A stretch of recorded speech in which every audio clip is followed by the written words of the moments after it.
Bigger and longer are not always better. Case in point, Freud's Last Session, the lavish film based on a modest off-Broadway play that captivated theater audiences a decade ago. Playwright Mark St. Germain worked with director Matthew Brown, the man who knew infinity, to reshape his two-character drama about an imaginary conversation between Sigmund Freud and C.S. Lewis as they debate the existence of God. That provocative exchange is still in the movie, and it sometimes crackles, thanks to the performances of Matthew Goode as Lewis and, especially, Anthony Hopkins as Freud. But the heart of the story is constantly undermined by a surfeit of asides about Lewis' experiences in the First World War, Freud's highly charged relationship with his daughter Anna, and several other subplots. The main culprit here may be the current fashion for time-fractured, nonlinear narratives. It is rare these days to see a movie that unfolds in strict chronological order. Sometimes the nonlinear template can work effectively, as in Christopher Nolan's scintillating Oppenheimer, though not in all of Nolan's movies. But the vogue has definitely run wild and can weaken what might have been compelling stories if told in a more straightforward manner. The main story takes place in September of 1939, just after Hitler has invaded Poland and set Europe at war. Freud arrived in London a year earlier, after the Nazis marched into Vienna. Lewis is an Oxford Don who has not yet written his beloved Narnia books, but who has recently embraced Christianity after years as a non-believer. He admires Freud's work and relishes the idea of engaging in a debate about religion with the brilliant psychoanalyst. Freud's skepticism about religion has been well documented in writings like The Future of an Illusion, but Lewis, realizing that Freud is dying of cancer, suspects the doctor might be receptive to contemplating the idea of an afterlife. It is understandable that Brown wanted to move the action outside Freud's study, and a scene in which an air raid drives Freud and Lewis, along with many other Londoners, to take refuge in a church, suitably ironic, is a valuable addition to the story. Less valuable are a rash of flashbacks. Some show Freud as a child with his weak-willed father.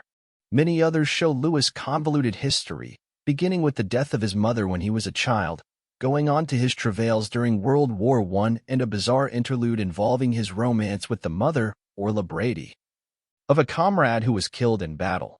There are also scenes portraying Lewis' friendship with Lord of the Rings author J.R.R. Tolkien, Stephen Campbell Moore.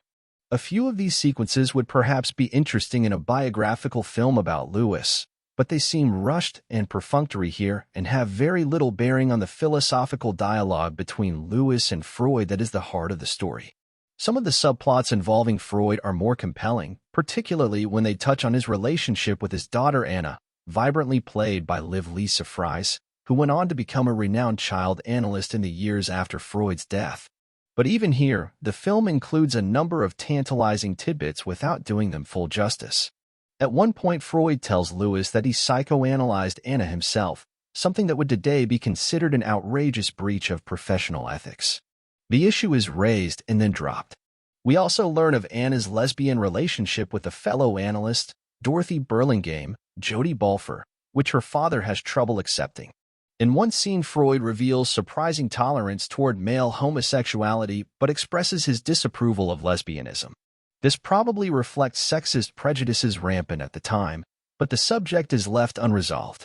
All these asides detract from the intriguing battle of words between the intellectuals. But even acknowledging and regretting the conceptual misjudgments that mar the film, there are moments to enjoy. The conversations between the Doctor and the Don remain stimulating, and the two central performances add to the electricity. Goode has inhabited a range of roles in such films as Downton Abbey, The Imitation Game, Match Point, and The Lookout, in which he made a scary villain. Here, he's convincing as an intellectual who clearly admires Freud and sincerely wants to help him find consolation. Hopkins is superb.